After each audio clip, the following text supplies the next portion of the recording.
Hey everyone, welcome back to Beginner to Fluent, the podcast where learning English and improving your life go hand in hand. I'm Emma. And I'm David. Today we are talking about something that almost everyone struggles with: breaking bad habits. Yes, whether it's biting nails, procrastinating, eating junk food, or checking your phone every 2 minutes, we all have at least one bad habit we want to stop. And the funny thing is, we know it's bad for us, but still, we do it. That's because habits are powerful. They run in the background of our brain. We do them without thinking. Exactly. That's why it's not about being lazy or weak.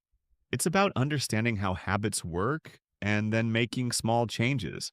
So let's start there. David, how do habits even form? Great question. A habit usually forms in 3 steps: cue, routine, reward. This is called the habit loop. Can you explain that with an example? Sure. Let's say every time you feel stressed, you open Instagram. The cue is feeling stressed. The routine is opening Instagram. The reward is feeling distracted or entertained for a moment. Wow, so our brain learns that this behavior helps us feel better, even if it's just temporary. Exactly. And the more we repeat it, the stronger the habit becomes. So, how do we break it? First, we do not just try to stop the habit. That usually doesn't work. Instead, we try to replace it. Replace the bad routine with a better one? Yes, let's go back to the stress example. Instead of opening Instagram, you can try taking 5 deep breaths, going for a walk, or journaling for 1 minute. That sounds small, but small is powerful, right? Very powerful. Because the brain still gets the reward, it still feels better, but in a healthier way. I love that. And it's the same with English learning, too. Sometimes people have the habit of saying, I will study later, again and again. Yes, procrastination is a bad habit that holds so many learners back. Instead of, I will study later, try saying, I will just study for 5 minutes right now. 5 minutes is small, but it creates momentum, and over time, small becomes big. David, I read somewhere that environment also plays a big role in habits. What do you think? It's huge. If you always study in bed, your brain might connect that space with sleep, not focus. But if you sit at a desk, even just a small one, it becomes your learning zone. So true. And if you want to stop eating junk food, do not buy it and put it in your kitchen. Make the bad habit harder to do. Exactly. Make the good habit easy and the bad habit hard. That's a golden rule. Let's talk about triggers, because sometimes people do not even realize what triggers their bad habits. Yes, awareness is the first step. Start noticing: when do you feel like doing the bad habit?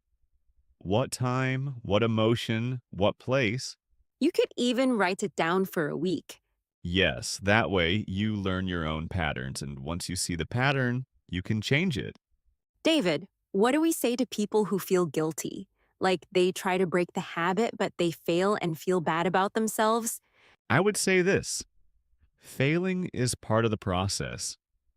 You do not have to be perfect. You just have to keep trying. Yes, every time you try again, your brain is learning something new. And remember, breaking habits takes time. Be patient. Be kind to yourself. And celebrate small wins. Even one day without the bad habit is progress. Absolutely. And if you mess up, do not say, I failed. Say, I'm learning. That mindset changes everything. Let's give our listeners a quick action step. What is one thing they can do today to begin breaking a bad habit? Hmm. Okay, step one, choose one habit you want to break. Step two, notice when it usually happens. Step three, plan a small, healthy action to do instead next time. Perfect. Do not try to change everything at once. Just start with one habit. And if you are also learning English, replace your old habit of watching random videos with listening to this podcast every day. Yes, that's a powerful new habit. one that brings growth and confidence. David, I feel like this episode could go on forever. Habits are such a big topic. Totally. But this is a great start. Once you understand your habits, you take your power back. And that's true in life and in language. Exactly. Keep practicing, keep growing, and keep replacing the old with the new. David, you just said something really powerful. Take your power back. That's what breaking bad habits is all about, is not it? Yes, so many people feel stuck. But once they realize they have the power to choose a new response, everything starts to shift. It's like becoming the boss of your own brain. Exactly. You stop living on autopilot. You start living with intention. Let's talk about willpower for a minute. Some people say, I just do not have enough willpower to change. That's a big one. People believe willpower is everything, but honestly, environment and systems matter more than willpower. Can you explain that? Sure, imagine someone is trying to stop drinking soda, but their fridge is full of soda cans. Every time they open the door, temptation is right there. So even if they have strong willpower, they are fighting a battle every time. Yes, but if they stop buying soda in the first place, no battle, no willpower needed. That's such a smart way to look at it. Make good choices easy and bad choices invisible. Exactly. Another thing that helps? Habit stacking. Oh, yes. That's where you add a new habit on top of an old one, right? Right. Let's say you already drink coffee every morning. Now, every time you make coffee, you also listen to 5 minutes of this English podcast. Love that. It's easier to add a habit than start one from nothing. And it works with breaking habits too. For example, if you always scroll your phone before bed, replace it with something better, like reading one page of a book or listening to relaxing music. It's about creating a new routine that your brain can enjoy. Exactly, the reward still matters. You don't just remove the habit, you replace the reward. So instead of comfort from Instagram, you get comfort from journaling or deep breathing. Yes, and over time your brain learns, hey, this new thing feels good too. David, some people feel overwhelmed when they want to break many bad habits at once. What would you say to them? I would say, pick just one to start with. Trying to fix everything at once usually ends in burnout. Small steps, one habit, one change. Yes, and once that habit becomes easier, you move on to the next. Can we give our listeners a real life example? Sure. Let's say someone always checks social media during work or study time. They feel distracted and guilty after. Their cue is boredom or stress. The routine is opening social media. The reward is a short break. To break that, they could put their phone in another room during study time. That's changing the environment. And maybe they could replace the reward with a better one, like a 5-minute walk or quick stretch every 30 minutes. Exactly. You are still getting a break, but in a healthy way that supports your goals. This approach is so kind and realistic. No shame, just understanding and small changes. Yes. And that's the mindset we need. Breaking habits is not about punishing yourself. It's about building a better life. And that better life includes learning English consistently. For sure. If you have had the habit of starting and stopping your English practice, make a plan to practice just 10 minutes a day. Even better, tie it to something you already do. For example, after brushing my teeth, I will listen to English. Or before I sleep, I will review 5 English words I learned today. It's all about creating routines that feel natural and doable. And let's not forget, tracking your progress helps too. Yes, keep a small journal or calendar. Put a check mark every time you follow your new habit.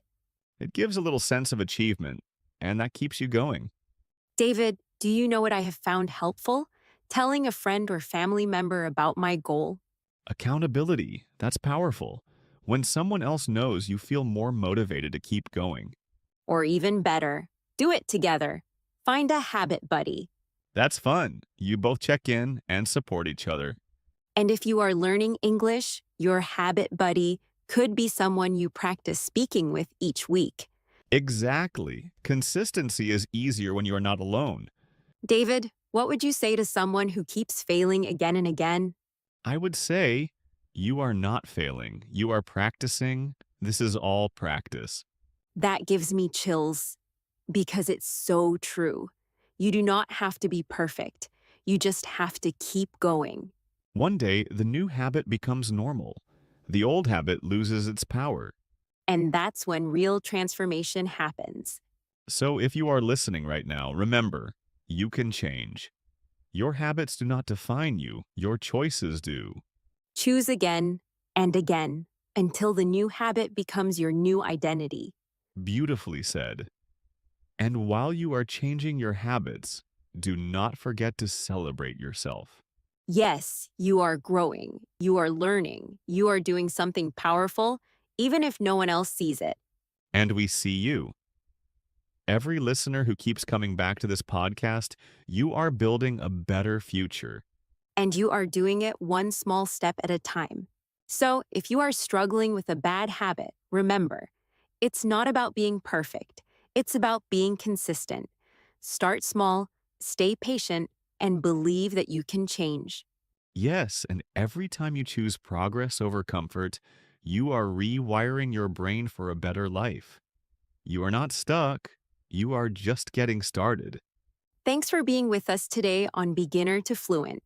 Keep learning, keep growing, and don't forget, small steps lead to big changes. See you in the next episode. Until then, take care and speak English with confidence.